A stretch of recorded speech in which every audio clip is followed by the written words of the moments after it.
कहानी है रामपुर गांव की, जहां के मर्द महिलाओं को हमेशा नीचा दिखाने की कोशिश में रहते। अरे अभी तक खाना नहीं आया, क्या मुझे एक और शादी करने की जरूरत है? नहीं जी नहीं, ऐसा मत करना, वरना मैं कहाँ जाऊंगी। खाना लेकर मैं अभी आई जी। गांव की पंचायत में भी फैसले हमेशा औरतों के खिलाफ ही रहते। मैं जो फैसला सुनाता हूँ वो भगवान की आज्ञा होती है। इस लड़के ने अपने मन से शादी करके अच्छा नहीं किया। लड़के को घर भेज दो और इसकी शादी इसकी जाति की किसी लड़के से करवा दो, लेकिन ये लड़के, इसे तो गांव के बाहर निकाल दो। नहीं नहीं जमींदार साहब, ये क्या बोल रहे हैं? ऐसा नहीं हो सकता। मेरी बेटी मासूम है, इसे अच्छे बुरे की समझ नहीं है। अरे कहाँ जाएगी ये बेचारी? कहाँ जाएगी? इतनी चिंता है तो पूरे परिवार का गांव निकाला कर देते हैं। बेचारे पूरे बसे बसाए परिवार को गांव छोड़ना पड़ता है। चाहे जो हो, अगर बेटियों को कंट्रोल नहीं कर सकते तो गांव में रहने का कोई मतलब नहीं है। यहाँ औरतों को दब कर रहना होगा। कोई भी अपने हिसाब से कुछ नहीं कर सकता, सब ईश्वर की मर्जी से ही होगा। तभी गांव का एक आदमी दौड़ा दौड़ा आता है। सरपंच साहब, जमींदार साहब, वो कालिया है ना, उसकी बेटी पढ़ने के लिए शहर जा रही है। अच्छा, ये कब हो गया?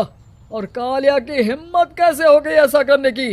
लेकर आओ उसे और उसकी बेटी को। बस फिर क्या था, हाजिर हो जाते हैं कालिया और उसकी बेटी सरपंच के सामने। अरे कालिया, ये क्या सुनने में आ रहा है? बेटी को इंजीनियर बना रहा है तू? और ये बता, गांव में तो स्कूल नहीं है, फिर कहां से इतनी क्लास पास कर गई तेरी बेटी? राधा, जो कि कालिया की बेटी है, उसे लगता है कि सरपंच उसकी तारीफ कर रहे हैं। सरपंच जी, मैंने ऑनलाइन पढ़ाई की है, डिस्टेंस लर्निंग से। सभी में मैंने अच्छे नंबर पाए हैं, जिसे देखते हुए शहर की इंजीनियरिंग कॉलेज में मुझे स्कॉलरशिप मिली है। वाह जी वाह, क्या होती है ये? पहले तो ये बताओ, फिर आगे की बात करते हैं। पूरा गांव राधा की बात सुन रहा था और राधा बोलती जा रही थी। तो ऐसे मैं फ्री में एक अच्छी शिक्षा लेकर गांव में जो कुछ परेशानियां हैं, जैसे बिजली, पानी और इंटरनेट जैसी समस्याओं के लिए काम करूंगी। मैं गांव को शहर से जोड़ने के लिए पुल का निर्माण करवाने का प्रस्ताव रखूंगी। मुझे पूरी उम्मीद है कि जल्द ही हमारा गांव भी तरक्की की राह पर चल पड़ेगा। राधा की बात सुनकर सारे गांव वाले ताली बजाने लगते हैं। सरपंच को समझ नहीं आता कि वो क्या करे। चुप रह नादान लड़की, गांव के खिलाफ जाने के लिए तुझे गांव से बेदखल कर दिया जाएगा, वो भी पूरे परिवार के साथ। और हाँ, अगर ठीक से गांव में रहना चाहती है तो ये पढ़ाई लिखाई छोड़ दे। हम तेरे लिए गांव का कोई होनहार लड़का देखेंगे। तभी गांव का एक आदमी बोल पड़ता है। अरे नहीं नहीं सरपंच जी, राधा बिटिया जो बता रही है, अगर वैसा हो जाए तो हम लोगों को पैसा कमाने के लिए बाहर नहीं जाना पड़ेगा। हाँ जी, और ना ही कोसों दूर पानी के लिए भटकना पड़ेगा। हमारे बच्चे भी अच्छी पढ़ाई कर सकेंगे और आगे बढ़ेंगे, ना कि हमारी तरह खेती करते बैठेंगे। क्यों गांव वालों, राधा बिटिया का साथ देना चाहिए ना। सरपंच देखता है कि गांव राधा के साथ है तो वो चुप हो जाता है। वो घर आकर अपने सलाहकार से बात करता है, जो बहुत ही चालाक किस्म का इंसान होता है। अरे सरपंच साहब, आपको बहुत ही होशियारी से काम लेना पड़ेगा। एक बार गांव तरक्की कर गया, यहाँ के बालक पढ़ लिए तो कोई ना पूछेगा आपको। और फिर ये जो बेटा और बेटी है ना आपके, इनको भी आम लोगों की तरह ही जीवन जीना होगा। हाँ, लेकिन करे तो क्या करे?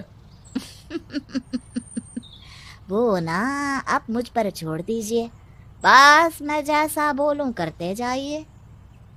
अगले रोज सुबह जब गांव वाले सोकर उठते हैं तो राधा के घर के बाहर और साथ ही वो लोग जिन्होंने राधा का सपोर्ट किया था, उनके घर के आगे लाल रंग से कल आऊंगी लिखा होता है। कल आऊंगी, ये क्या होता है? अरे यह तो खून से लिखा है, लगता है कोई भूत प्रेत या चुड़ैल का साया है। चलो सरपंच जी के पास चलते हैं। सभी सरपंच के पास जाकर उसे सारी बात बताते हैं। और ये तो बड़ी मुश्किल की बात है। चलो, मैं एक बाबा को जानता हूँ, उन्हें बुला लेता हूँ। सरपंच बाबा को लेकर गांव के घर के बाहर जाता है। ओहो, तो ये वो चुड़ैल है जो उन लोगों को निशाना बनाते हैं जो गांव को बदलने का सपना देखते हैं। वो गांव को ऐसे ही संपन्न देखना चाहती है। वो नहीं चाहती कि कोई बाहरी यहाँ का कायाकल्प करे। क्या तुम लोगों में से किसी ने गांव को बदलने की सोच रखी है? तभी राधा की माँ रोते रोते आती है। मेरी राधा घर से गायब हो गई है। अरे कोई तो बचाओ, मेरी बच्ची कहाँ गई?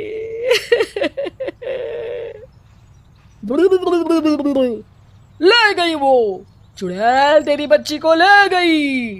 अब वो उसे श्रापित करके छोड़ेगी। उस पर चुड़ैल का साया हो जाएगा। तभी बुरी सी हालत में राधा भी वहां आ जाती है। उसके बाल चुड़ैल की तरफ फैले होते हैं और कपड़ों में खून लगा होता है। सभी राधा को देखकर डर जाते हैं। माँ, पता नहीं मुझे कौन उठा कर ले गया था। अरे दूर हो जा चुड़ैल, अब हम लोग इस गांव में नहीं रुकेंगे। अरे कैसी बातें कर रहे हैं आप? कल तो आप मेरे भरोसे गांव का हुलिया बदलने, अपने बच्चों को पढ़ाने और तरक्की उन्नति की बात कर रहे थे, तो आज क्या हो गया आपको?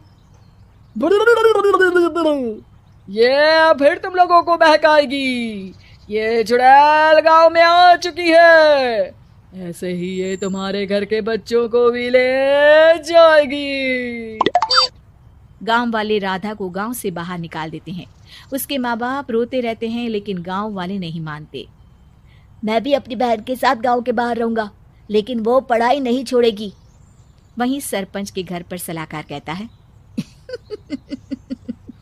देखा, सांप भी मर गया और लाठी भी नहीं टूटी। लेकिन अगले ही दिन सरपंच के घर के बाहर भी वही शब्द लिखे होते हैं। और फिर सरपंच की बीवी कहती है, हमारी बेटी को किसी ने अगवा कर लिया है। तभी राधा का भाई वहां आ जाता है। अरे गांव वालों, मैंने सरपंच जी की बेटी को देखा था। वो चुड़ैल उसे उठाकर ले जा रही थी। अरे क्या मजाक कर रहे हो? नहीं नहीं सरपंच जी, आप नहीं जानते। वो चुड़ैल अब आपकी बेटी में आ जाएगी, जैसे राधा के अंदर आ गई थी। तभी सरपंच की बेटी वैसी ही हालत में वहां आती है जैसे राधा आई थी। पापा, पता नहीं कैसे मैं गायब हो गई थी। चुड़ैल, इसके अंदर भी चुड़ैल का साया है, मारो इसे। अरे नहीं नहीं, इसे भी राधा के पास गांव के बाहर ही भेज दो। अरे चुप रहो, मेरी बेटी कहीं नहीं जाएगी और चुड़ैल वुड़ैल कुछ नहीं होता है। अरे कैसे बात कर रहे हो सरपंच जी? आप तो बोल रहे थे कि आपका फैसला भगवान का ज्ञान होता है, तो अपने पर बात आई तो अब आप ऐसे बोल रहे हैं। अरे ना ना ना, आपको अपनी बेटी को त्यागना ही होगा। अरे बुलाओ बाबा को। राधा का भाई बाबा को ले आता है, जिसे अब गांव वालों के डर के कारण सच बोलना पड़ता है। मैं कोई बाबा नहीं हूँ, मैं तो मोची था। ये सलाहकार महोदय ने मुझे कहा था एक्टिंग करने को। अब वो मुझे पैसे देने वाले हैं। अब मुझे माफ कर दो। गलती हो गई, मुझे माफ कर दो। तभी वहां राधा आ जाती है। देखा सरपंच जी, जब गांव के बच्चे साक्षर होंगे तो आप जैसे लोगों की चालाकी नहीं चलेगी।